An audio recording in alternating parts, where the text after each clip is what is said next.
കൂട്ടുകാരെ good morning. ഇന്ന് രാവിലെ ഞാൻ ചക്ക വേവിച്ചു. ഇതുകൊണ്ട് ചക്കപ്പുഴുക്ക്, അതിൻ്റെ മേളിൽ കുറച്ചിട്ട് തൈര് ഒഴിച്ചു. പിന്നെ ഇത് അച്ചാർ. ഇന്ന് രാവിലത്തെ എൻ്റെ കാപ്പിക്ക് ചക്കപ്പുഴുക്കും മാങ്ങ അച്ചാറും തൈരും ഇത് കൂട്ടി നമുക്കൊരു പിടി പിടിക്കാം. ഇങ്ങനെ ഇച്ചിരി ചക്കപ്പുഴുക്ക് എടുക്കണം, എന്നിട്ട് ഇച്ചിരി മാങ്ങ അച്ചാറിനകത്തോട്ട് മൂക്കണം, എന്നിട്ട് ഇച്ചിരി തൈര് വെക്കണം, എന്നിട്ട്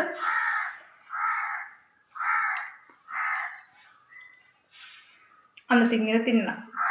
നല്ല ടേസ്റ്റാട്ടോ. ഈ വർഷം ആദ്യമായിട്ട് കിട്ടിയ ചക്ക കേട്ടോ. വീട്ടിൽ പോയപ്പോഴത്തേന് ഇച്ചിരി ചക്ക കൊണ്ടുവന്നതാണ്. അതിന് ഇന്ന് രാവിലെ ഞാൻ വെട്ടി വേവിച്ചതാട്ടോ. നല്ല ടേസ്റ്റാട്ടോ. നല്ല മാങ്ങാച്ചാറിന് നല്ല എരിവുണ്ട്. പിന്നെ നമ്മുടെ തൈരിൻ്റെ അകത്തോട്ട് ഇച്ചിരി ഉപ്പ് ഒഴിച്ച് പിന്നെ നമ്മുടെ നല്ല ചക്കപ്പുഴുക്കും. അപ്പം എൻ്റെ എല്ലാ കൂട്ടുകാർക്കും ഞാൻ ഈ ചക്കപ്പുഴുക്ക് തരുന്നട്ടോ. അപ്പോൾ എല്ലാവരും കഴിക്കുക. അപ്പം എല്ലാവരും എൻ്റെ വീഡിയോ ഒക്കെ കാണുക, സബ്സ്ക്രൈബ് ചെയ്യുക, സപ്പോർട്ട് ചെയ്യുക കേട്ടോ. എൻ്റെ എല്ലാ കൂട്ടുകാർക്കും നല്ലൊരു ദിവസം ഞാൻ ആശംസിക്കുന്നു. Tata, okay, bye bye, see you. അപ്പം ഞാൻ ഈ ചക്കപ്പുഴുക്കൊന്ന് കഴിക്കട്ടെ.